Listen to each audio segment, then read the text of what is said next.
Hello, it's Gabby here for you.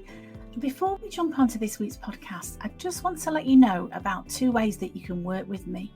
First of all, I do one-to-one coaching and I do that via Zoom, so we can jump on a Zoom call at a time to suit you. The second thing I've got for you is an online coaching course that's 12 modules that you can download straight away now. There will be a link somewhere around these podcast notes. And this is the course that I've designed, and it's got everything in it that I wish I'd have known when I finished cancer treatment and I was lost.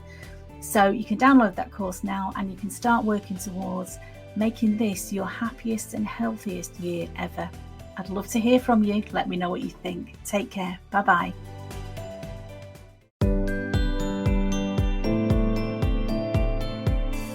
Hello, this is Gabby here for you from Confidence After Cancer, and I hope this finds you well.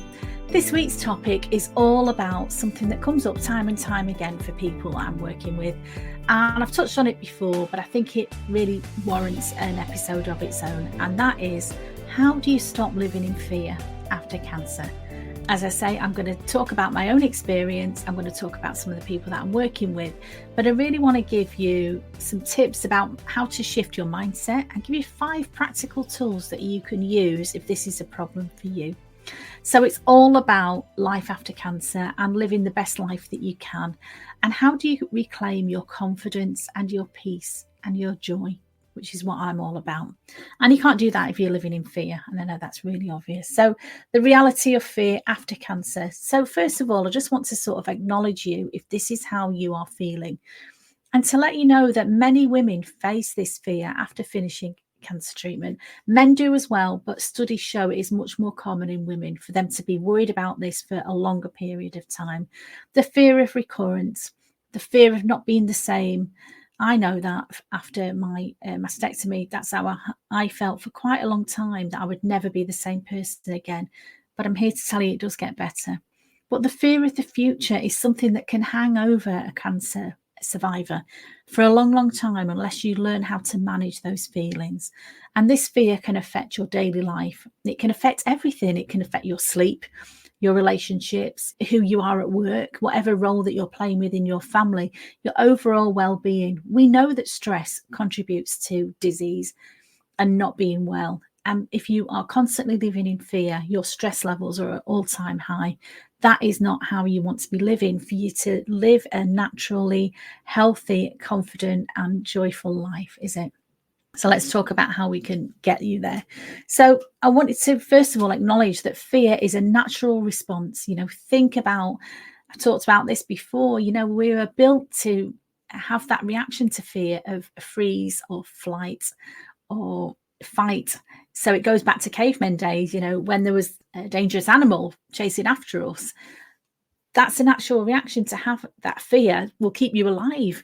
That's how we're designed. Your body, all it's trying to do is keep you safe and keep you alive. So by allowing you to be in fear, it gets you away from the danger. The problem is, it's like stress. When it's chronic and it goes on for any period of time, it's not just an immediate danger for 5 minutes. If your fear is for more than 5 minutes and it becomes longer and longer periods of time that you're living in fear, you are suppressing your immune system.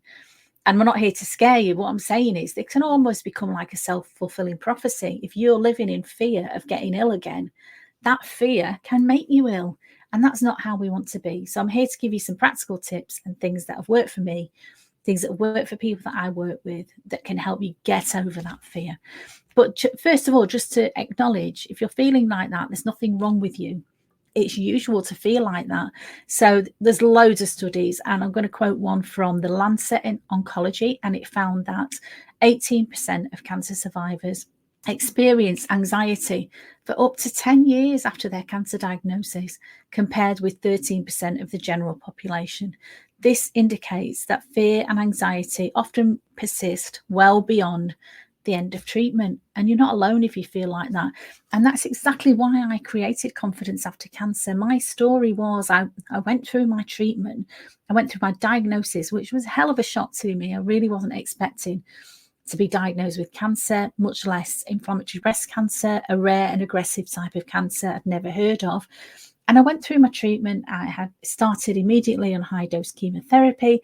Then I had a mastectomy, then I had radiotherapy, then I had several reconstruction operations.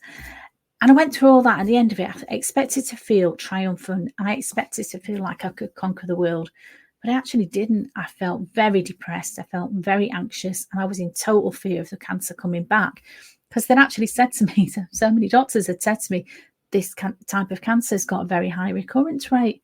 And I did exactly what they tell you not to do. I went onto Dr. Google and I Googled it, and I saw what the statistics were of recurrence in inflammatory breast cancer. And it wasn't pleasant reading. And so for a long time, I lived in fear, and it took me a long time and a lot of making mistakes and a lot of working with therapists, with working on a lot of healing modalities, on working on my mindset shifts. And it took me a long time to learn what I needed to do. And I know we're all different, and I'm not saying you need to do exactly what I did, but I've got lots of things that might help you. And now I work as a cancer recovery coach. I work with people, and I see when they come to work with me, they are motivated to make changes because they are tired of living in fear, and they want to move on, because we all know that's no way to be living. Okay. So I really want to acknowledge you if you're feeling like that, and tell you you're not alone. There's nothing wrong with you. It's natural to feel like that, but there is so much that you can do for yourself to move forward. So what drives fear after cancer? Well, it might sound a bit obvious, but the fear of the unknown is something that I was really scared of. You know, your health concerns. Will it come back? Will I be the same? What about my energy? I'm so exhausted. Will I ever get my energy levels back? My body's changing. I had a mastectomy. Other people have different types of surgery. You know, will I ever feel the same again? Will I ever feel feminine again? Will I ever feel like a woman again after that surgery? Now, I'm here to tell you, for me and for other people I know, it does get better with time, but it's a hell of a thing to go through, and I'm not going to make light of it at all. But also, the fear of a new life perspective can give you as well. Huge changes for me was, I was always very career minded. I had come from a background where I left school at 16, went straight into work after having a child, didn't go into further education immediately, and then went into the world of work, where I was very good at the job that I did, and I studied part-time, and I worked really hard, and I made my career really a place where I felt valued. It gave me status, it gave me a good lifestyle, gave me all of those things. And for a long time I thought that was what success was all about. It was having a successful career. And it really took a cancer diagnosis to make me realize it wasn't all that. It wasn't fulfilling me. On the outside it looked great, you know, I was driving around in a really nice car and having great holidays and stuff, but I wasn't happy. I had so many insecurities. I wasn't fulfilled in the work that I was doing. Really disillusioned with corporate life. So my gift, if you like, within the cancer diagnosis was it gave me a chance to have a real different perspective on life, which in some ways is a blessing, but in other ways is quite scary. If you think you're on a path and you think you've got your life mapped out, well, this is what I'm going to do till I retire, and then I'm going to do this, and then I'm going to do the other. And then all of a sudden, I don't care about that anymore. And I'm in my mid-40s. What am I going to do? Retrain for a new career? Really, at my age, I did. And a lot of people do. But that can be quite scary. Admitting to yourself that actually the career that you've put your heart, soul, and so many hours into, blood, sweat, and tears for many years, doesn't light you up anymore. That can be a scary thing. But the joy, if you like, the reward of that is actually being true to yourself and working out what is good for you, what will help you to live the life that you want to live. And that's what I've done, and that's what I help other people do. But it can be scary initially, and I want to acknowledge that. So you want to move forward from that fear, acknowledge it, and then move forward. You might also feel this pressure from people around you to move on and be normal again, when it actually can feel impossible. I had a friend who said to me, probably with all good intentions, "Oh, you need to stop dwelling on that because it's not doing you any good. That's why you're so depressed."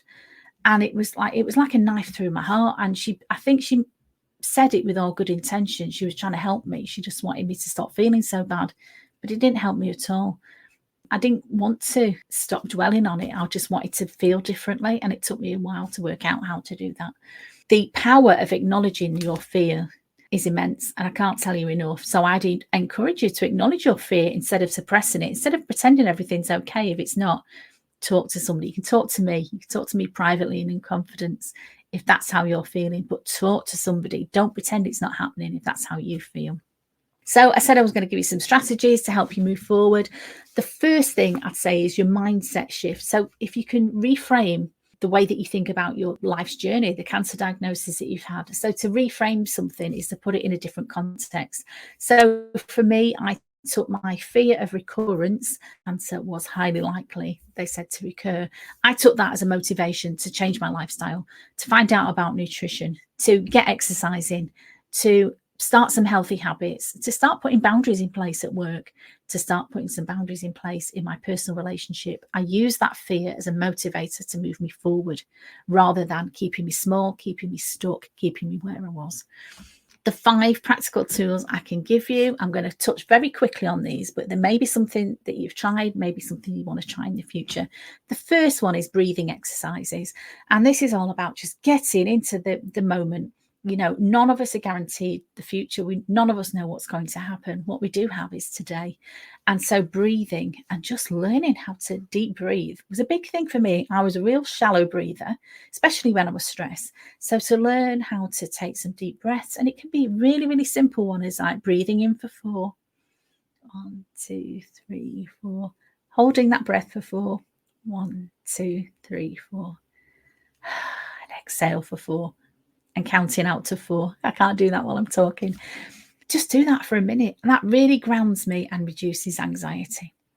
The second tool I'm going to give you is journaling. And again, I've talked about this before, and it can be just writing down in a notebook, a stream of consciousness, whatever you're thinking about. Nobody else has to read this. This is just your thoughts, and it's something for you. The other thing that I like to do is a gratitude journal. And so at the beginning of the day or the end of the day, write down 3, 5, 10 things that you're grateful for. It can be big things, can be little things. But focusing on that gratitude, for me, takes me away from the scary thoughts sometimes that I might have in my head, and thinking about, actually, yeah, I've got a lot to be thankful for. Which leads me on to mindfulness and meditation. So being mindful, again, stops the fear. The fear can't exist at the same time you're living in gratitude or you're living in just being mindful. And there's lots online, there's books you can read about mindfulness, but a really simple one is just to be very mindful and very present in the task that you're doing at the moment. It can be something as simple as making a cup of tea. It could be something as simple as washing some dishes. So if you imagine you're washing your dishes, and instead of thinking, you know, chattering monkey minds thinking, what about this and what about that and what if this happens, just thinking, oh, this is really nice feeling, the temperature of the water, the soapy suds on the cup that I'm washing. Oh, what can I smell? Can I smell the washing up liquid? Oh, this is a really nice thing that I'm doing. A very nurturing thing that I'm doing is cleaning. I find cleaning very nurturing, something that you're doing. Again, being focused on the present. You're doing something for yourself. You're doing something very positive, and it's something you're in control of, which you may find a cancer diagnosis has taken a lot of things out of your control. Next one I'd recommend for you is setting small, achievable goals. So gradual steps to regaining control over your life. And again, I've talked about this before, that the magic, if you like, of just tidying up, of organising things in your life, organising a drawer, organising your cutlery drawer in your kitchen, take everything out, clean it, put it all back. Think about, is there stuff in here I don't use? Can I get rid of some of this? Can I make it all nice and clean and sparkly? Organising an underwear drawer, something like that, organising your bedside table. Organising things like that, putting small things in place, gradual steps, is making you, training your mind to remember you're in control. There are so many things you can't control in life. You know, who knows what's around the corner, but there is a lot you can control. And so your environment and the way that you're living your life, you are in control of that.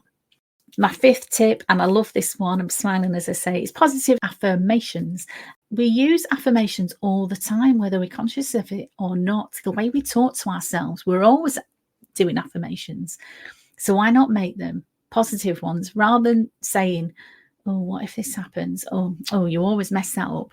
How about being very conscious at first and reinforcing the habit of positive affirmations? For instance, I am stronger than my fear. Say that to yourself 10 times a day. I am stronger than my fear. And I am so happy that my body is healing, is another great affirmation to be saying to yourself. I am so happy that my body is healing. And if you say that to yourself and get that instant feeling of feeling proud, of feeling relaxed, of feeling happy that your body is healing, you're sending subliminal messages to your body that you're not a sick person anymore. I am happy that my body is healing. What a wonderful affirmation that is. But you can write your own. And if you want any help with that, just reach out to me.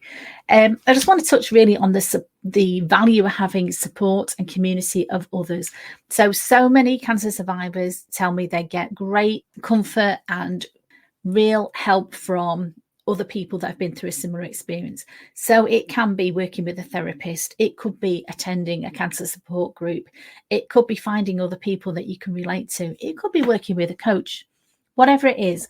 But the value in actually leaning on other people and seeking their counsel, sharing experiences and validating your own experiences. And remember, there's nothing wrong with you, but build that support system around you. I'm hoping that you've got trusted people around you that you can go to for emotional and practical support. And if you haven't, reach out to me. Okay, so thank you so much for listening. I'd really like to encourage you not just to listen to this, but if this is something that you can relate to, if this is a topic that's something that's been a problem for you, I'd ask you to just choose one thing that I've talked about today and go away and do it today. Any of the tips that I've shared with you, and practice it daily. Just every day. It can be a couple of minutes really for a week. And somebody said to me once, oh, when I do such a thing, then I'll be confident. But actually doing the thing is the thing that gives you confidence. And so instead of waiting to feel less fearful, if you can put some of these tools and tips into practice, you are helping yourself to be less fearful, and you are in control of that. You have the power. So please share any experiences that you feel comfortable with me, of course, in confidence. If you'd like to sign up for my email list, I share more tips like this in depth every week. So you can find me at www.confidenceaftercancer.co.uk. Please sign up for my mailing list.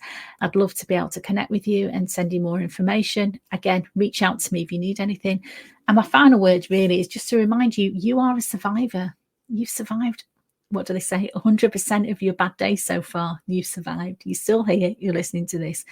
So just to remind you that fear is part of healing, but it doesn't have to be how your story ends. You do not have to remain in this fearful place for the rest of your life, because that's not living, is it, my darling? So thank you so much for listening. It means the world to me. I'd really love it if you listen to my podcast or watch my YouTube channel. If you can just leave me a like, subscribe, a review, a comment, it means the world to me. And have a wonderful week. Thank you so much for listening, and speak very soon. Stay safe, stay sane. Bye-bye.